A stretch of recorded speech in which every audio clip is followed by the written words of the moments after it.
Ladies and gentlemen, this is mushroom risotto, but not just any mushroom risotto. This is Chef Marco Pierre White's recipe.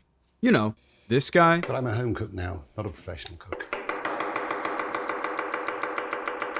Today, we're going step by step in recreating his viral risotto. And after that, we're going to take his recipe as a foundation and take it to the next level to make the creamiest, the tastiest risotto you've ever had. Let's go.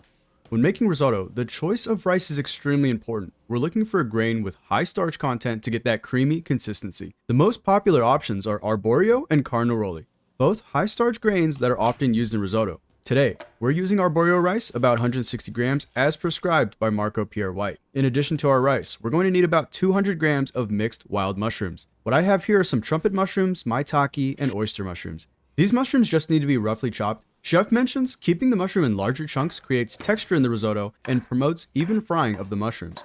In the spirit of Marco Pierre White, if you can't get exotic wild mushrooms at your local store, then just use what you can find. As Marco would say, it's your choice. The other ingredients we need for our risotto are 500 milliliters of chicken stock, and have extra on hand just in case you need more, olive oil, truffle oil, an eighth of an onion, finely chopped, some white wine, and finally a couple sprigs of thyme. Now, these are the exact ingredients that were used in Marco Pierre White's recipe, but I'll include some alternatives and optional ingredients at the bottom of the video if you want to go the extra mile. Once we've prepared all of our ingredients, it's time to go over to the stovetop. Turn your burner to medium-low and add in a generous amount of olive oil. We're tossing in our diced onions and sweating them off. Our goal here is to gently cook the onions until they're translucent, without color, as Marco would say. Once the onions are cooked, pour in all 160 grams of rice and begin to stir once more. We're lightly toasting our rice with a hint of nutty flavor. This will also prevent your rice from getting too mushy. After a few minutes, pour in a splash of white wine and cook off the alcohol to give your risotto a touch of sweetness. Once the alcohol from the white wine has evaporated, it's time to add in our first portion of 100 milliliters of stock. Now, if you're doing this at home, you don't need to pour in exactly 100 milliliters at a time, but this is what Marco stated in his recipe.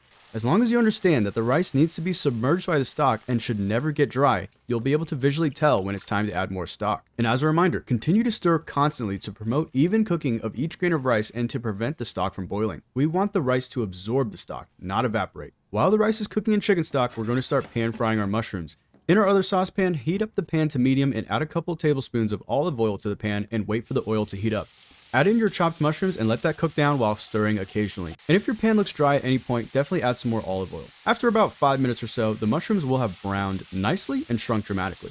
This is due to water evaporating from the mushroom, which intensifies the mushroom flavor to anything we combine it with. The last thing we need to do before our mushrooms are ready is add some thyme and a tablespoon of truffle oil. Give that a quick toss and they are ready. Now you can leave your mushrooms in the pan with the burner off while we finish our risotto. From start to finish, risotto typically requires 15 to 20 minutes before the rice is fully cooked. You'll begin to notice the rice start to turn translucent and your stock begin to thicken up. Once the risotto is fully cooked, that's when we're going to add in our mushrooms and give that a quick toss to fully incorporate the mushrooms throughout the risotto. By adding the mushrooms at the very end, we prevent the mushrooms from getting soggy. And finally, season to taste with salt and pepper. And that's it. What is a recipe of simple ingredients with technique and care has turned into a comforting, delicious dish. And if you're enjoying the video so far, why not hit that like button, subscribe to the channel, or comment your thoughts down below. But stick around because we're going to take this risotto to a whole new level with some extra ingredients for the creamiest, cheesiest risotto. Now what we're going to do next is build upon Marco Pierre White's risotto. We're not changing any steps, we're only adding additional ingredients and techniques to create even more flavor and texture. The recipe we just went over is great for a quick and easy dinner, but if you're trying to wow your friends and family, this next recipe is the way to go. To upgrade your risotto, we're going to need 2 cloves of garlic, thinly sliced, 3 tablespoons of cold butter, preferably cubed, and about half a cup of freshly grated Parmesan or Parmigiano Reggiano, if you have it.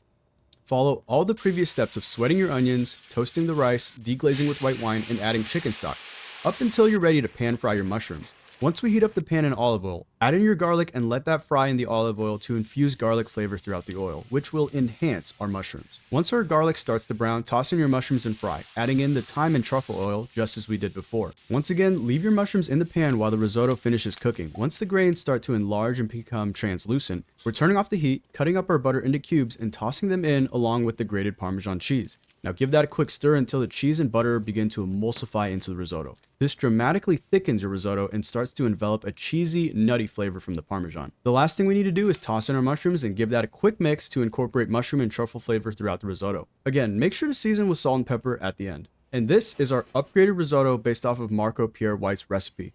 A creamier, cheesier risotto with the help of a few extra ingredients. Now, if you're stuck on which version you want to make, if you're looking for a more mushroom-forward recipe, Marco's is the way to go. The addition of butter and cheese slightly mute the mushrooms in my opinion, but I definitely prefer the creamy and cheesy risotto.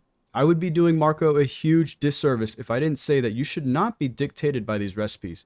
Experiment with the flavors that you enjoy in your risotto. Cook the rice al dente or soft, add more or less Parmesan. Everything should be dependent on your preferences, not ours.